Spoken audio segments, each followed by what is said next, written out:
Hello everyone, welcome back to my channel My Maths My Destiny. Today we are going to start class 8th chapter 3 exercise 3.3. See question number 1. In question number 1 you are given a parallelogram ABCD. This figure you can see, this is a parallelogram. Symbol is for the parallelogram short form, and these are the two diagonals joined. When we join A and C, we got one diagonal AC and another diagonal is BD. ये जो दो lines दिख रही हैं आपको AC और BD, ये parallelogram के दो डायगनल्स हैं और ये इंटरसेक्ट कर रहे हैं आपके कौन से पॉइंट पर? O पर. ठीक है, let me write it again. O. This point is O. Clear? Now what you are asked to find in it, AD is equal to, आपसे पूछा है ये जो AD साइड है, दिस साइड AD, ये किसके इक्वल है? Question mark. यहाँ पर हमने फिल इन दी ब्लैंक्स करने हैं, इस स्टेटमेंट को कंप्लीट करना है यूजिंग, और हमने ये भी बताना है कौन सी डेफिनेशन या प्रॉपर्टी हमने यूज की है. ठीक है, तो वी नो डैट पैरेललोग्राम की जो अपोजिट साइड्स होती हैं वो इक्वल है. तो AD के अपोजिट में कौन सी साइड है? BC. तो AD इक्वल टू BC आएगा. और जो रीजन मैंने अभी आपको बताया है, the opposite sides of the parallelogram are equal. Similarly, OC is equal to this OC. Now, this OC is equal to what? OA. Diagonal आपका दो पार्ट में बट गया है. जैसे ही ये दो डायगनल कटे O पॉइंट पे, तो ये डायगनल के दो दो हिस्से हो जाते हैं. AC अब दो पार्ट्स में बट चुका है. One is AO, this part, and another is OC, this part. Clear? तो AO and OC, these two parts will be equal. क्यों इक्वल होंगे? तो OC किसके इक्वल होगा? इधर वाला पार्ट जो है, जो आपको AC डायगोनल का दिखाई दे रहा है O के राइट साइड में, वो लेफ्ट साइड के इक्वल है OA के. रीजन होगा क्योंकि डायगोनल्स जो हैं वो बाइसेक्ट करते हैं एक दूसरे को. Diagonals of parallelogram bisect each other. What does it mean? कि जो डायगोनल्स हैं पैरेललोग्राम के, वो एक दूसरे को बाइसेक्ट मीन्स हाफ ऑफ करते हैं. ठीक है, यानी कि जो BD डायगोनल आ रहा था, DB डायगोनल ने इसको आधा आधा कर दिया O पे. ठीक है, हाफ ऑफ हो गए. नाउ एंगल DCB, ये जो मैं मार्क कर रही हूं, दिस इज एंगल DCB. आपको ध्यान रखना है कि जो सेंटर में लिखा हुआ है C, DCB में सेंटर में क्या है? C है. तो इसका मतलब C पर बनेगा. C is the vertex. और कैसे बनेगा? DC और CB के रे के बीच में. अब DCB का मतलब है DC, सेंटर वाले पॉइंट को दो बार कर लो, और CB. DC और CB के बीच में जो एंगल बना है, डेट इज योर DCB. अब ये किसके इक्वल होगा? ठीक है, ये एंगल किसके इक्वल होगा? अब जैसे अपोजिट साइड्स इक्वल होती हैं पैरेललोग्राम की, बिल्कुल वैसे ही आपके अपोजिट एंगल्स भी इक्वल होते हैं. तो इसके सामने, बिल्कुल इसके अपोजिट में कौन सा एंगल है? ये जो मैंने मार्क किया है. और ये कौन सी रे के बीच में है?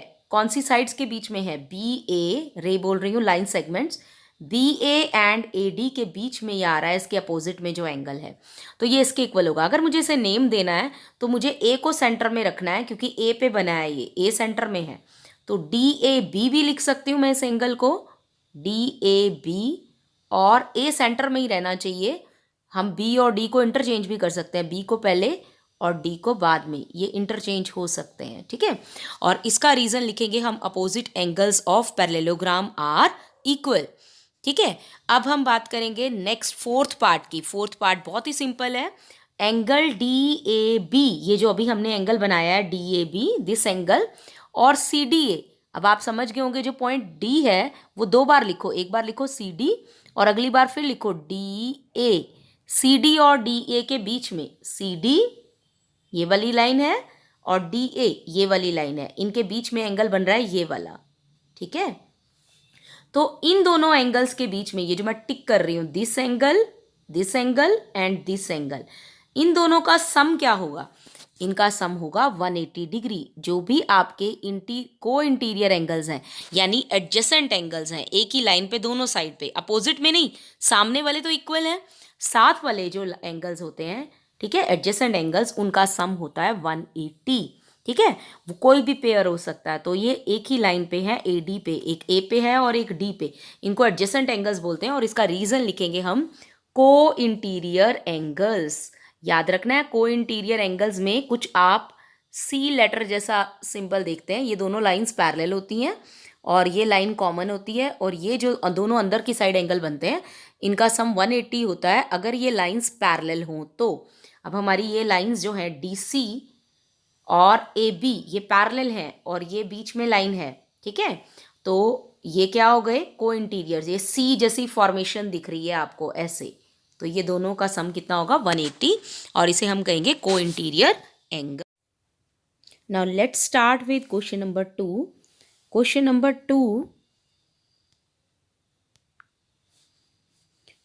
2 में क्या है, वी आर गिवन 5 फिगर्स, तो here I have drawn only 1।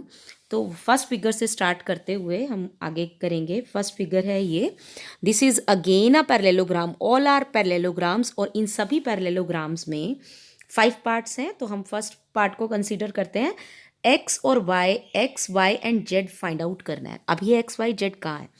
First parallelogram में this is A, this is B, this is C, this is D, और हमें क्या गिवन है, this angle is X, this angle is Y, this angle is Z and this angle, fourth angle is 100 degree. यानी अगर हमें parallelogram में एक भी एंगल पता है तो हम चारों एंगल्स निकाल सकते हैं। अब निकालेंगे हम, हमें बी पता है, यहाँ पर 100 है, तो हमें क्या प्रॉपर्टी ध्यान रखनी है, सिर्फ पैरेललोग्राम की हमें एंगल्स की 2 प्रॉपर्टीज रिकॉल करनी है। पहली प्रॉपर्टी क्या है कि जो अपोजिट एंगल्स हैं वो इक्वल होते हैं। जैसे जो एंगल ए आएगा वही आपका सी आएगा, ठीक है, ए और सी इक्वल होंगे। इसी तरह से बी और डी भी इक्वल होंगे। अपोजिट एंगल्स पैरेललोग्राम के इक्वल होते हैं। तो अब हमें 100 बी है 100 और 100 के अपोजिट में डी यानी वाई है, तो y भी क्या हो जाएगा 100। तो हमें y की वैल्यू पता चल गई, y इज 100 डिग्री, ठीक है, y पता चल गया। और रीजन क्या आ गया, opposite angles of parallelogram are equal. But हमें ये पता होना चाहिए कि ये फिगर जो बनी हुई है ये एक पैरेललोग्राम है। If this is a parallelogram तो then the opposite angles will be equal. And now come to the other pair, Z and X opposite pair. तो अब हमें अपोजिट पेयर तो है लेकिन उसमें तो एक एंगल पता था बी, तो हमने आसानी से डी निकाल दिया। But this time we don't know any of angle A and C, कोई भी नहीं पता हमें दोनों में से। तो अब हम यूज करेंगे अपोजिट एंगल वाली प्रॉपर्टी को छोड़ के एडजेसेंट एंगल वाली प्रॉपर्टी, ठीक है। तो जो भी एडजेसेंट एंगल बनेंगे, याद है आपको लास्ट क्वेश्चन में मैंने बताया सी जैसी शेप बनेगी और ये दोनों लाइंस पैरेलल होनी चाहिए। तो अंदर की तरफ जो 2 एंगल्स बनेंगे दैट आर को इंटीरियर एंगल्स। तो अब हमारा अगर हम ये देखें तो हमारा ये मैं जो डार्क कर रही हूँ ये सी लेटर दिख रहा है और opposite sides of course parallel हैं। क्यों पैरेलल हैं? क्योंकि ये पैरेललोग्राम है। तो अब पैरेललोग्राम है तो अपोजिट साइड्स पैरेलल ही होंगी। तो अब 100 और एक्स जो हैं वो एडजेसेंट एंगल्स बना रहे हैं पेयर्स। तो x प्लस 100 कितना होगा 180 को इंटीरियर एंगल्स। तो x क्या हो जाएगा 180 माइनस 100 इज 80। अब x 80 आ गया तो z भी कितना आ जाएगा 80। Let's start with figure 2. Now second part of question number 2 is, again you are given a parallelogram.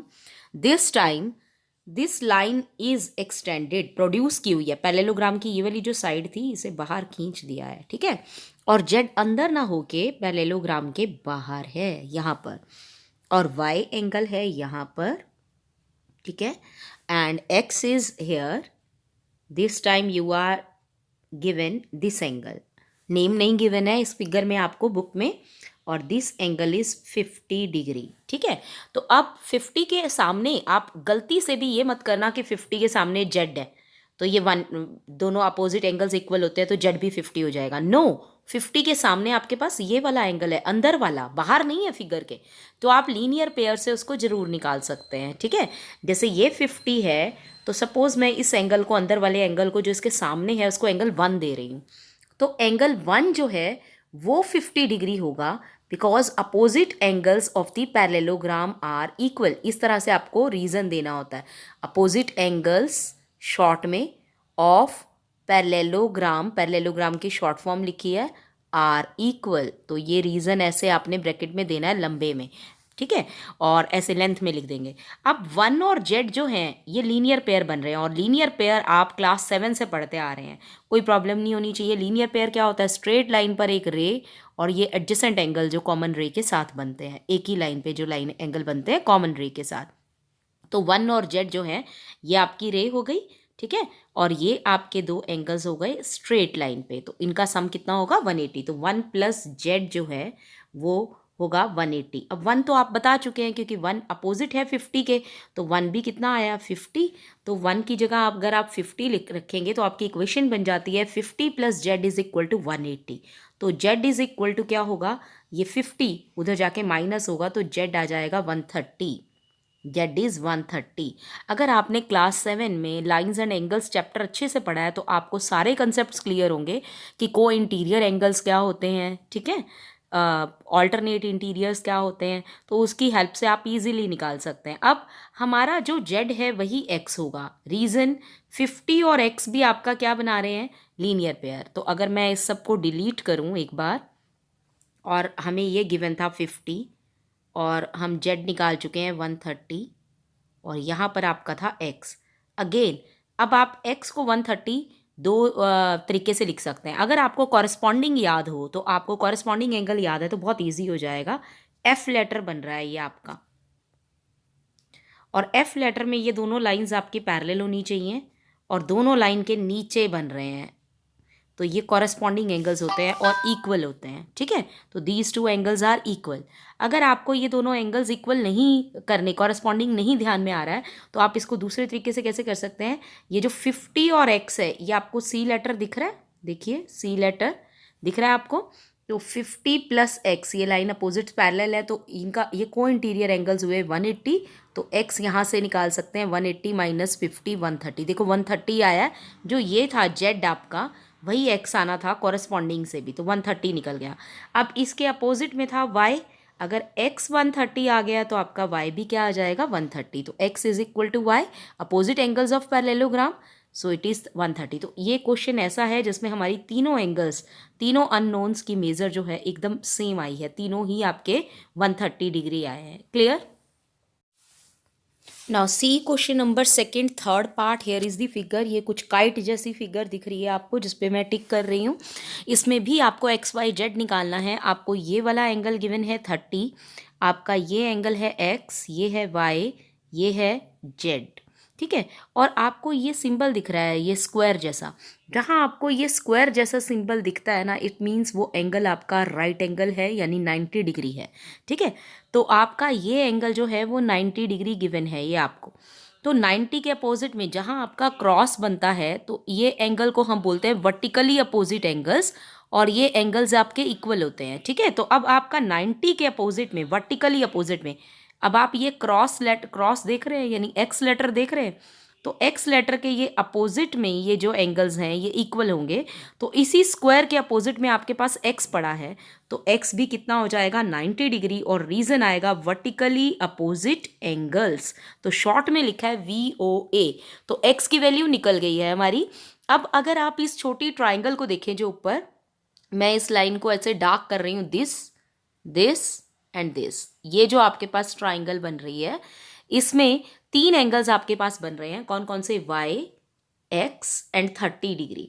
तो इन सब का सम 180 होगा। क्यों? क्योंकि ट्राइंगल्स में जब जहाँ भी ट्राइंगल बनती है उसके तीनों एंगल्स का सम क्या होता है 180 डिग्री। इसको हम बोलते हैं ASP यानी एंगल सम प्रॉपर्टी, ठीक है। अब आपको x की मेजर पता है, x की जगह आप क्या लगा सकते हैं, x जो है आपका 90 आ चुका है, तो आप x की जगह 90 लगा सकते हैं। यहाँ पर हम x की जगह लगा सकते हैं 90। तो 90 प्लस 30 कितना हो जाएगा 120। तो आपकी इक्वेशन बन जाएगी y plus 120 is equal to 180। अब आपकी इक्वेशन, तो y क्या हो जाएगा, of course 180 minus 120 that is 60 degree. तो हमारा x भी निकल चुका है 90 डिग्री, y भी निकल चुका है। Now we are left with only z। तो अगर आप देखें ये ऑल्टरनेट इंटीरियर एंगल बनते हैं, जहां भी आपका जेड लेटर बनेगा सीधा या उल्टा, ये ऐसा जेड जैसा बनेगा, तो एक इधर आपका एंगल बन रहा है, एक इस साइड पे बन रहा है, लाइन के एक राइट पे बन रहा है, एक लाइन के लेफ्ट पे बन रहा है। ये दोनों एंगल्स इक्वल होते हैं लेकिन ये लाइंस पैरेलल होनी चाहिए, इसे हम बोलते हैं ऑल्टरनेट इंटीरियर एंगल्स। अगर आप देखें वाई और जेड एंगल जो हैं ये आपके ऑल्टरनेट पे बन रहे हैं। देखिए लाइन कैसे जा रही है, ये और ये जेड बन रहा है आपका 1 2 3, ठीक है। तो y इज इक्वल टू आपका z आएगा, तो y is equal to z यानी ऑल्टरनेट इंटीरियर एंगल्स, AIA लिख सकते हैं। तो y 60 था तो z भी कितना आ गया 60। तो आपका x आया है 90 और y और z क्या आया है 60 एंड 60। अब मैं ये थोड़ा पार्ट इरेज कर देती हूँ और आपको मैं एक्सप्लेन कर रही हूँ फोर्थ पार्ट। इधर आ जाइए एक्सट्रीम लेफ्ट वाली फिगर पे, जहां पर आपका जेड बना हुआ है लाइन को प्रोड्यूस करके बाहर, ठीक है, पैरेललोग्राम से बाहर। अगेन आपको एक पैरेललोग्राम गिवन है और आपको y के अपोजिट में 80 गिवन है। तो आप समझ गए होंगे y के अपोजिट में अगर 180 है, सॉरी y के अपोजिट में अगर 80 है तो अपोजिट एंगल्स पैरेललोग्राम के इक्वल होते हैं। तो y भी आपका क्या आ जाएगा 80। और रीजन क्या आ जाएगा, वर्टिकली नहीं, क्या आएगा, अपोजिट एंगल्स ऑफ पैरेललोग्राम। क्योंकि ये अपोजिट एंगल्स हैं पैरेललोग्राम के, इसलिए ये क्या होंगे आपके इक्वल। Is it clear. तो y तो आपका निकल गया, अब रह गया x और z निकालना, ठीक है। तो x कैसे निकल सकता है आपका, x कैसे निकलेगा, x और y है कौन से एंगल है, को इंटीरियर एंगल्स हैं। सी लेटर देखिए आप, सी लेटर ये वाला लाइंस पैरेलल है, ये वाली और ये वाली लाइंस पैरेलल है, तो ये सी लेटर कुछ बन रहा है और दोनों सेम साइड पे अंदर की तरफ है, तो इनका सम कितना होगा 180 को इंटीरियर एंगल्स, ठीक है, एडजेसेंट एंगल्स ऑफ पैरेललोग्राम जो भी लिख सकते हैं। अब आप y निकाल चुके हैं, y इज 80, तो आपकी इक्वेशन बन जाती है x प्लस वाई की जगह 80 आ गया, तो x आ जाएगा ऑफ कोर्स 180 माइनस 80 इज 100। तो आपका x आ गया 100, x भी निकल गया, y भी निकल गया। Now you are left with z। अगर आपको याद हो तो कॉरस्पॉन्डिंग एंगल से कराया था ऑल्टरनेट इंटीरियर, कोई भी याद कर लीजिए। ऑल्टरनेट इंटीरियर तो ये बन रहा है बेटा, z बन रहा है आपका, एक इस साइड पे y और एक इस साइड पे z, तो आपका ऐसा लेटर बनता है, ठीक है, और वो किसी भी डायरेक्शन में बने। तो यहाँ पर एक लाइन के राइट में है, लेफ्ट में है और एक राइट में है, तो ये ऑल्टरनेट इंटीरियर एंगल्स होते हैं। दूसरा आप एफ लेटर से भी याद कर सकते हैं, लाइंस एंड एंगल्स में जो आपने पढ़ा था, ये एफ लेटर है आपका, तो ये और ये एंगल आपका इक्वल होगा, एफ लेटर बना, ठीक है। तो लाइन के नीचे है तो दूसरा भी लाइन के नीचे, इनका सम भी सम नहीं, ये भी इक्वल मेजर के होंगे, कॉरस्पॉन्डिंग एंगल्स। तो जेड भी आपका कितना हो जाएगा 80 डिग्री, ठीक है। अब आ जाते हैं इसके लास्ट पार्ट पे, बिल्कुल लास्ट पार्ट, फिफ्थ पार्ट जो है। आई होप हम अभी तक क्या यूज़ कर रहे हैं, lines and angles, opposite angles are equal, adjacent angles are supplementary. Supplementary means sum 180। एक ही चीज़ हम यूज़ करते जा रहे हैं कि अगर पैरेललोग्राम के साथ वाले एंगल्स देखेंगे, पड़ोसी देखेंगे, नेबर्स देखेंगे, एक ही लाइन पे होंगे तो उनका सम 180 होगा, अगर आमने सामने होंगे तो इक्वल होगा, ठीक है। अब यहाँ पर फिफ्थ फिगर को अगर आप देखेंगे, इस फिगर को अगर आप देखेंगे तो 112 के अपोजिट में y दिया हुआ है, तो नो डाउट y 112 हो जाएगा, क्योंकि opposite angles of parallelogram are equal, ठीक है। अब उसके बाद आपको क्या निकालना है, x y and z। y आपका निकल गया, इजीली निकल गया। अब रह गया आपका x और z निकालना, ठीक है। अब x z अगर आप देखें तो ये ऑल्टरनेट इंटीरियर बना रहे हैं, देखो यहाँ पर z लेटर बन रहा है, ठीक है। तो अगर x निकल गया तो z अपने आप निकल जाएगा, तो बहुत ईजी है, तो हम x निकाल लेते हैं। अब हमें ऊपर एक ट्राइंगल दिख रही है ये वाली, तो इस ट्राइंगल में हमें 3 एंगल्स दिख रहे हैं, इन सब तीनों का सम 180 होना चाहिए क्योंकि ट्राइंगल के एंगल्स हैं। तो y plus x plus this is 40 equal to 180। तो y हम निकाल चुके हैं 112 plus x plus 40 equal to 180, ठीक है। तो आगे आपको कैलकुलेशन करके x निकालना आता है और x के ऑल्टरनेट इंटीरियर में है z, तो x और z हो जाएंगे equal. I hope you will understand it.